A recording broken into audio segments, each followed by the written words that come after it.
Hi hello, ഒന്ന് ചിരിച്ചേടോ. Happy അല്ലേ എല്ലാവരും? പിന്നെ നിങ്ങൾ ഒരുപാട് ആളുകളുടെ മുന്നിൽ വെച്ച് നിങ്ങളുടെ ഹസ്ബൻഡിനെയോ വൈഫിനെയോ ഒക്കെ ഇൻസൾട്ട് ചെയ്യാറുണ്ടോ?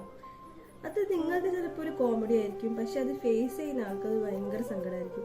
ഞാൻ കണ്ടിട്ടുണ്ട് കുറേ ഭർത്താക്കന്മാരൊക്കെ കുറേ ആൾക്കാർ കൂടുമ്പോൾ അവരുടെ ഭാര്യയെ എന്തെങ്കിലുമൊക്കെ പറഞ്ഞുകൊണ്ടൊക്കെ കളിയാക്കും. അന്നപ്പോൾ എല്ലാവരും കൂടുതൽ എല്ലാവരും ചിരിക്കുകയായിരിക്കും. പക്ഷെ ആ സമയത്ത് അവരുടെ വൈഫ് വല്ലാതെ ഇൻസൾട്ടഡ് ആവും അല്ലേ. അപ്പം അത് അവരുടെ മനസ്സിൽ എപ്പോഴും ഉണ്ടാവും. ചില ആൾക്കാരെ കണ്ടിട്ടുണ്ട്, ചില അച്ഛന്മാരെ കണ്ടിട്ടുണ്ട്, മക്കൾ ഇതേപോലെ അവനൊന്നും പഠിക്കത്തില്ല, അവൻ വെറുതെ ഫോൺ നോക്കിയിരിക്കുകയാണ്, അങ്ങനെ എല്ലാവരും മുന്നിൽ വെച്ചിട്ട് പറയും. ഇത് പറയാം നമ്മൾ ആരും ഇല്ലാത്ത സമയത്ത്, നമ്മൾ മാത്രമുള്ള സമയത്ത് മക്കളോട് പറയാൻ കുറച്ചുകൂടി നന്നായിട്ട് പഠിക്കാം. അന്നപ്പോൾ അല്ല പറയാം, ഒരുപാട് ആൾക്കാർ കൂടി നിൽക്കുന്ന സമയത്ത് മക്കളെ ഇൻസൾട്ട് ചെയ്യും. അപ്പം അത് ഭയങ്കര മോശമാണ്. നിങ്ങൾക്ക് ആർക്കെങ്കിലും അങ്ങനെയുള്ള സ്വഭാവങ്ങളുണ്ടെങ്കിൽ ഒക്കെ മാറ്റി ഒക്കെ ക്ലിയർ ആക്കട്ടോ. ഉണ്ടാവില്ല, എന്നാലും ലൈഫിൽ അങ്ങനത്തെ ഒരു ക്യാരക്ടറൊന്നും വരാതിരിക്കട്ടെ.